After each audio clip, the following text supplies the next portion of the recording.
I'm a pro-life Republican member of the House who was first elected in 2004, thanks in part to the Susan B. Anthony list. And at that very first meeting, I was so impressed with them, and I was encouraged to know that there was an organization that was creating this network across the country to counter Emily's list, which is greatly needed. And it's needed more today than ever. Now, when I was elected to Congress in 2004, I was single, still looking for Mr. Wonderful, and hoping to get married and hoping to become a mom.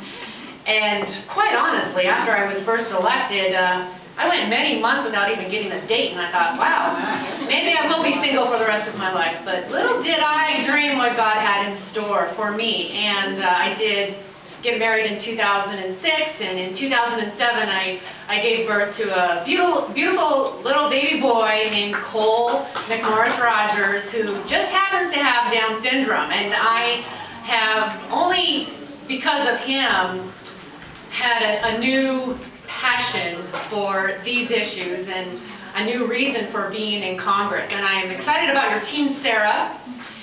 She is an inspiration to me. She's a tremendous example to so many in this country, and I'm thankful for Sarah Palin.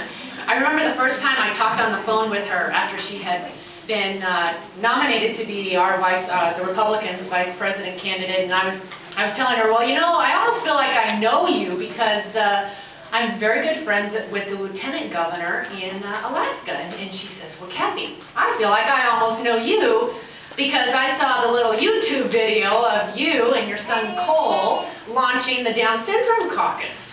And she was sharing that with her daughters, and she wanted them to know that there were others out there and have a sense maybe what Trig would look like in a few years.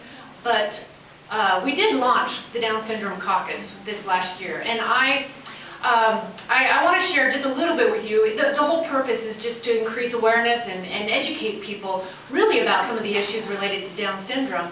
But you know, through this time, I've been introduced to an incredible network of people that have been touched by someone with special needs in their families, and they are some of our. I really think that it's a natural alliance that we should be forming, because they also recognize the quality of each life, and they celebrate each life and the value of each life, and they recognize that the impact of that life on their lives.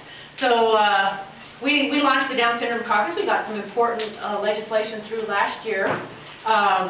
Senator Brownback and Senator Kennedy had been working on the Prenatal, Postnatal Diagnosis Act for several years. And all it is making sure that parents have information when there is some kind of a diagnosis as to, I kind of tell it the rest of the story, because they come in with this team of people and they tell you everything that may go wrong when there's this diagnosis, and you know, everything mentally, physically that may go wrong, and they fail to tell you the positive aspects.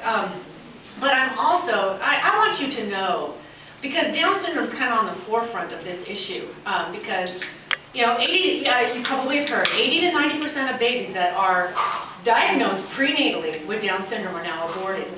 But technology is only improving, that we're going to be doing more and more of those diagnoses, whether it's Down syndrome or autism, or, you know, you have maybe a baby that only has one arm, or whatever it might be. There's only going to be more and more of that happening prenatally, and we have to make sure that families during that time are given the support, given access to resources, and also that they know that they're not alone. So we have some work to do in that regard. And just as a side note, for those of you who don't know, Down syndrome is called Down syndrome because it was named after Dr. Down. He was the one who discovered what was going on. And we all have 23 chromosomes, pairs of 23 chromosomes that make up 46. And Down syndrome, there's a duplicate 21st chromosome.